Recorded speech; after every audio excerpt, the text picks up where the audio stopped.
আজকে আমাদের সামনে উপস্থিত হয়েছেন জীবন সাহারা পত্রিকার সম্পাদক মাননীয় মাসুদুল শেখ মহাশয়। এ পত্রিকা জঙ্গিপুর মহকুমা তথা মুর্শিদাবাদ জেলা একটি গুরুত্বপূর্ণ ভূমিকা পালন করছে অনেক বছর ধরে। একটি এলাকার উন্নয়নে একটা সংবাদপত্র গুরুত্বপূর্ণ ভূমিকা থাকে, কেননা এলাকার খবরাখবর বা বিভিন্ন সমস্যা তুলে ধরা হয় খবরের মাধ্যমে, নিউজ পেপারের মাধ্যমে। সেই কাজটি কিন্তু এই আমাদের সম্পাদক বা এর আগে যিনি সম্পাদক ছিলেন তিনি কাজটি করেছেন পত্রিকার মাধ্যমে। তো আমরা আজকে জেনে নেব এই পত্রিকার পথ চলা কবে শুরু হয়েছিল এবং কখন তাদের মনে কবে থেকে শুরু হলো যে আমরা একটা পত্রিকা শুরু করি। এই ডিটেলসে অর্থাৎ পুরো পুঙ্খানুপুঙ্খ আমরা আজকে জেনে নেব। সকলকে অভিনন্দন শুভেচ্ছা জানিয়ে আজকে আমাদের মুর্শিদাবাদের তরুণ কবি, সাংবাদিক, সাহিত্যিক মোহাম্মদ রিজাজ আহমেদ আমার কাছে যে জীবন সাহারা পত্রিকা কিভাবে শুরু হয়েছিল সেটা জানতে চেয়েছেন। তাকে অনেক অনেক শুভেচ্ছা, ধন্যবাদ। জীবন সাহারা পত্রিকা পথ চলা শুরু হয়েছিল 1999-এর 7ই সেপ্টেম্বর। বহু ঘাত প্রতিঘাতের মধ্যে দিয়ে এই পত্রিকা শুরু করেন প্রয়াত সম্পাদক কেতাবুল শেখ মহাশয়। তিনি আপনারা জানেন জঙ্গিপুর এপার রঘুনাথগঞ্জ এপার ওপার নিয়ে তিনি সাইকেল নিয়ে প্রথমে পথ চলা শুরু করেছিলেন, প্রচুর ঘাত প্রতিঘাতের মধ্যে দিয়ে। আপনারা জানেন একটা পত্রিকা চালাতে গেলে অর্থনৈতিক প্রবলেম হয়, মানসিক যন্ত্রণা আছে, সংসার আছে, তা সত্ত্বেও তিনি সমাজের দর্পণ হিসাবে মানুষের স্বার্থে মানুষের জন্য তিনি কাজ করে গেছেন। আপনারা জানেন 2016 26 অক্টোবর তিনি ঔরঙ্গাবাদে এসেছিলেন, সেখান থেকে অটোতে আসছিলেন, মঙ্গলজনের কাছে পথশ্রমে তিনি মৃত্যুবরণ করেন। আপনারা জানেন ভালো যারা কাজ করে তারা কখনো মারা যায় না, তারা মানুষের অন্তরে অমর হয়েই আছেন। আমরা 2016 পর থেকে আমি মাসুদুল শেখ, জীবন সাহারা পত্রিকার সম্পাদক ও সহসম্পাদক শফিউল ইসলাম, দু ভাই আমরা এই পত্রিকাকে কখনোই 12 পাতা থেকে 8 পাতা করিনি। আমরা সংগ্রাম চালিয়ে গেছি এবং অনেক মানুষ, শুভাকাঙ্ক্ষী প্রচুর মানুষ আমাদেরকে পাশে দাঁড়িয়েছে, পত্রিকা যাতে বন্ধ না হয় তার জন্য তারা পাশে থেকেছে। আমরা এই পত্রিকাতে অভাব, অভিযোগ, রাস্তাঘাট, পানীয় জল বিভিন্ন বিষয়ের উপরে তুলে ধরেছি। পাশাপাশি আমরা জীবন সাহারা নিউজ নামে একটা সোশ্যাল মিডিয়ায় আমরা ওখানে আমরা খবর করি এবং বহু মানুষের উপকার হয়েছে, প্রশাসনের কাছে পৌঁছেছে, রাস্তাঘাটের কাজ হয়েছে, আপনারা দেখেছেন। তা আমরা চালিয়ে যাচ্ছি। 24 বছর পদার্পণ করেছে পত্রিকা। আমরা থেমে থাকিনি।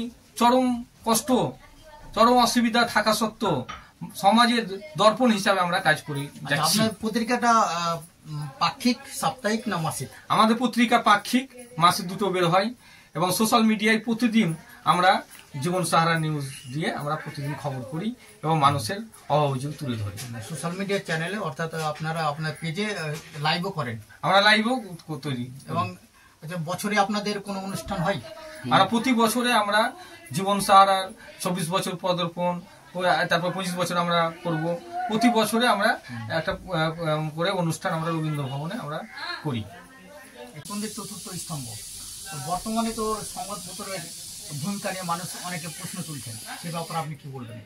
খুব ভালো প্রশ্ন করেছেন কি আমাদের ইজাজ সাহেব, কি যে সাংবাদিকতা আজকে মিথ্যার দিকে ঝুঁকছে, সত্য থেকে দূরে সরে যাচ্ছে, গদি মিডিয়া হয়ে যাচ্ছে, যেটা বলতে চাইছেন। সত্যি আমরা খুব খারাপ লাগছে কি যে একসময় সত্য তুলে ধরত মিডিয়া, সেখানে আজকে সাধারণ মানুষ সত্য খুঁজে বেড়াচ্ছে। এই একটা খুব লজ্জার বিষয়। কিন্তু সব মিডিয়া নয়, বেশিরভাগই মিডিয়া বিক্রি হয়ে গেছে, গদি মিডিয়া হয়ে গেছে। এখনো অনেক সাংবাদিক এবং পত্রিকা আছে যারা সত্য খবর তুলে ধরছে। হ্যাঁ, এই জন্য আপনার অনেক এখন মিডিয়া বিক্রি হলেও কিছু মিডিয়া এখনো ভালো আছে। অবশ্যই। এবং আঞ্চলিক মিডিয়া যেগুলো, সেগুলো কিন্তু অনেকটা দেখা যায় সত্য ঘটনা বেশিরভাগ তুলে ধরার চেষ্টা করে।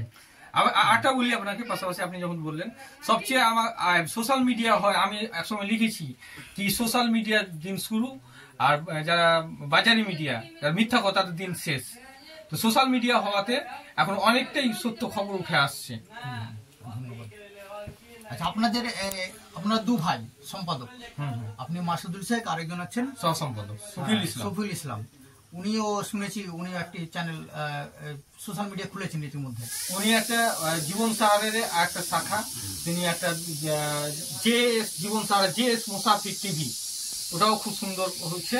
তো উনি একটা চ্যানেল করেছেন এবং ভালো ভালো তুলে ধরে বসেছে। আচ্ছা, অসংখ্য ধন্যবাদ। আজ আমাদের সামনে উপস্থিত ছিলেন জীবন সারক পত্রিকার সহ সম্পাদক মাসুদুল শেখ মহাশয়। তিনি তার যে পথ চলা, তাদের যে পত্রিকা পথ চলা, সে ব্যাপারে তিনি বললেন। এবং তার ভাই সহ সম্পাদক শফিউল ইসলাম, তিনিও একটি চ্যানেল খুলেছেন এবং ইতিমধ্যেই সারা ফেলেছেন। তিনি এই ব্যাপারে বললেন। আপনারা দেখছিলেন জীবন সারক পত্রিকার সম্পাদক ছিলেন মাসুদুল শেখ মহাশয়। এবারে আমাদের পাশে এসেছেন তারই ভাই অর্থাৎ সহ সম্পাদক শফিউল ইসলাম মহাশয়। আমরা শফিউল ইসলাম মহাশয়ের কাছে আমরা জেনে নেব বা আমরা জানতে চাইব যে তার বাবা অর্থাৎ প্রতিষ্ঠাতা সম্পাদক কেতাবুল শেখ মহাশয় যখন মারা গেলেন, তারা কিভাবে এটার হাল ধরলেন, কিভাবে তারা এটি চালনা শুরু করলেন, বা শুরু করতে গিয়ে তাদের কি কি প্রতিবন্ধকতা এসেছিল, এ ব্যাপারে আমরা জেনে নেব। ধন্যবাদ আমাদের মোহাম্মদ ইজাজ ভাইকে, তিনি খুব ভালো কথা বলেছেন, বাস্তবতার কথা মধ্যে বলেছেন। আমরা জমিপুরে আমরা জীবন সাহা পত্রিকা 7/9/1999 সালে শুরু করেছিলাম একটা পত্রিকা।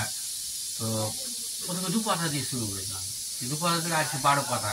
তো বাবা 2016-তে এই অরঙ্গবাদ আসতে, আমাদের যখন অরঙ্গবাদ আসে অক্টোবর 26 অক্টোবর, তিনি সকালবেলা এসে জানেন না কি তিনি আজকে মারা যাবেন। সকালবেলা ঠিক যেমন কাজ করে তিনি একদম ন্যাশনাল হাই হয়ে একদম আমাদের যেখানে আমাদের হাওড়া ব্রিজ আছে সাহেব সাহেবের ওখানে তিনি পথের দুর্ঘটনায় অ্যাক্সিডেন্টে মারা যায়। তো অনেকে ভেবেছিল কি হয়তো পত্রিকা আর চলবে না, এটা পত্রিকা তো অনেক খরচ হয়, অনেক হয়, বাধা বিপত্তি অনেক আসে। ওনার বাবা ধরে রাখতে পারতো বা ওনার লেখানি ভালো ছিল, উনি বলতে পারতো, কিন্তু আর চলবে না। আমার আত্মীয় স্বজন বন্ধু বান্ধব সবাই ভেবেছিল আর মনে হয় উঠে দাঁড়াতে পারবে না। কিন্তু আমার বাবা আমরা 2 ভাইকে এতভাবে টিকলি নাও মানে যেমন গাইড করেছিল, যেমন শিক্ষা সেভাবে শিক্ষা দিয়েছিল কি এইভাবে চলতে হবে, এইভাবে চলতে হবে। হ্যাঁ, তো আমরা বাবাকে সবসময় হাইলাইট করতাম না, আমরা পিছনে থাকতাম। তো আমার বাবা বলে পারবি তো, না পারবো। যে আস্তে আস্তে বাবা চলে যাওয়ার পর থেকেও অনেক বাধা বিপত্তি লেখানি। আমার মাসুদুল ভাই খুব রিক্স নিয়ে লেখে, মানা করি ভাই এখানে যাস না, আর ওই ধরে লিখিস না, বড় বড় মাপের নেতা যে আমাদের যে কোটিপতি লোকের ওরা লেখালেখি করে এই করে। তো মাসুদুল দিস না, এটা মেরে দেবে, অত টাকা পয়সার অভাব নেই, তুই বিগত জানিস অনেক সাংবাদিক মেরেছে এই করেছে, তো এইসব করতে যাস না, আমি মানা করি। তো ওই না কিন্তু বলে না তুই জানিস না, এটা আমি ঘাট বেঁধে নেবো, আমি অনেক ছাড়বো, আমি অনেক কোনো প্রশ্রয় দেবো না। অনেক আমাদের অফার এসছে না, আমরা ওই সাইকেল মোটরসাইকেলই চালাই, আমাদের কোনো 4 চাকা চালাই না, আমরা এই সাধারণভাবেই আমরা চলি। হ্যাঁ, আমরা কাউকে পরোয়া করি না, আল্লাহকে ছাড়া আমরা ভাই কাউকে ভয় করি না। আমরা বিপদ আল্লাহ আসে বলে কিছুদিন আগে আমি জানেন না আমার একটা বিপদ এসছে, আমি তাও করিনি। আমাদের লেখনের মাধ্যমে অনেক কাজ হয়েছে, যেমন আপনি একটু বললেন ভাইকে, রাস্তাঘাট উন্নয়ন, হ্যাঁ, ব্রিজ ভেঙে গেছে, মাসুদুল লিখেছে, কাজ হয়েছে, আমরা দেখাচ্ছি। আমরা সরজমিনে প্রধানকে বলেছি, পঞ্চায়েত প্রধানকে বলেছি, মেম্বারকে বলেছি, চেয়ারম্যানকে বলেছি, বিধায়ককে বলেছি, তেনারা বলেছে কি তোমাদের এই করবো, তোমার ওই করবো, হুমকি টুমকি অনেক এসছে, কিন্তু আমরা কাউ ভয় করিনি। হ্যাঁ, কিন্তু আমাদের কাজ হয়েছে। পরে দেখছি না এই রাস্তাটা হয়েছে, অমুক রাস্তাটা করেছে। আমাদের অরঙ্গবাদ ধুলেন অনেক আমাদের অবদান আছে, আমরা মনে করি আমাদের অরঙ্গবাদ বাড়ি।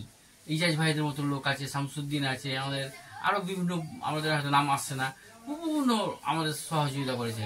তো আপনারা সঙ্গে থাকেন। আমরা 2 ভাই 24 বছর হয়ে গেল, আমাদের 25-এ পা দেবো, আমরা একটা বড় অনুষ্ঠান করবো, আপনার সঙ্গে থাকেন। সবচেয়ে ভাই পয়সা অর্থনৈতিক আমরা পিছিয়ে আছি, মানুষ যদি একটু সহযোগিতা করে তো আমরা আরো আগিয়ে যাবো। এই বলে আমি জীবন সারা থেকে আমি শফিউল ইসলাম সম্পাদক, আমারও একটা চ্যানেল করেছি জীবন সারার একটা মানে প্রতিষ্ঠা, যেটা জীবন সারা নিউজ আর JS মুসাফির টিভি। আমরা 2 ভাই 2টা চ্যানেল ভালো চালাই, আরো বিগত আরো করবো। আর আমরা আরো ভাবছি এটা আমরা কিভাবে কালার করা যায়, কিভাবে বড় পেপারের মতো করা যায়, আনন্দবাজার প্রতিদিনের মতো। তাই আমরা চেষ্টা করছি, যদি আমাদের যদি ব্যক্তি থাকে তাহলে আমরা আরো আরো আরো উপর দিকে যাব। যেমন দেখবেন আগুনের ধর্ম উপরে দিকে ওঠা, তেমনি আমরা ইনশাআল্লাহ আমরা উপরে উঠবো। আপনারা অসংখ্য ধন্যবাদ।